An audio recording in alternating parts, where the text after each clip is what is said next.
On this day in 2007, one of Africa's greatest reggae artists was murdered. He started out in music as a pop artist, but the injustice he witnessed growing up in apartheid South Africa made him a Rastafarian and reggae musician. With regard to the struggle for the liberation of South Africa, from a cultural and artistic point of view, it would be impossible to discount the music of Lucky Dube, which was one of the soundtracks of that revolution and is now part of the social and political architecture of South Africa. Lucky Dube's remarkable life story began on the 3rd of August 1964 in a small town called Ermelo in the eastern Transvaal of South Africa. His mother named him Lucky because he was born after a number of failed pregnancies. His father abandoned his mother before he was born, and his mother was forced to move to the city to find work to feed, so he was raised by his grandmother in the village. His life in music began when he and some friends formed a band in school called the Sky Band, and by the time he got into his teens, he had become part of a pop band put together by his producer cousin Richie Siluma called the Love Brothers. It was during his time in that band that he began to study Rastafarianism and became a big fan of Peter Tosh and Jimmy Cliff, who he felt were making music that impacted their societies. And desperate to make an impact in his own country, he went solo and became a reggae artist.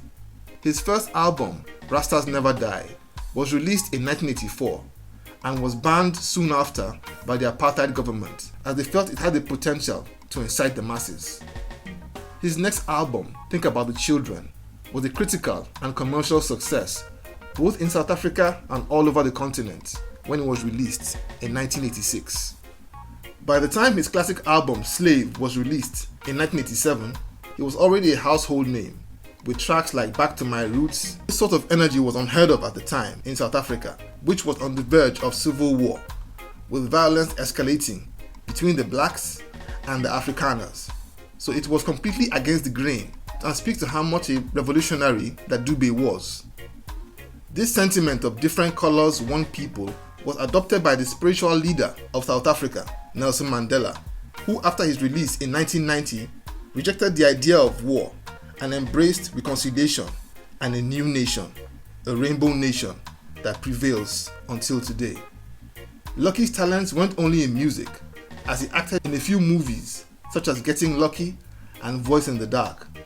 And in 1991, he made history when he was called to perform infused native rhythms and elements into the sound that he was making. A testament to this is the unique fact that his music is said to resonate deeply with Australian Aborigine communities in remote areas of the country.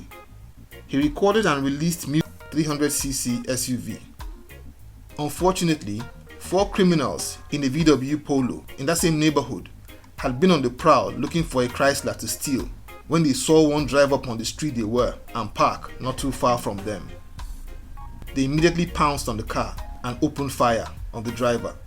2 shots hit Dube as he tried to escape, but his car crashed into a tree and he died on the spot. The men were later caught and were sentenced to life imprisonment on 31st of March 2009. So Lucky Dube's earthly stay ended that night.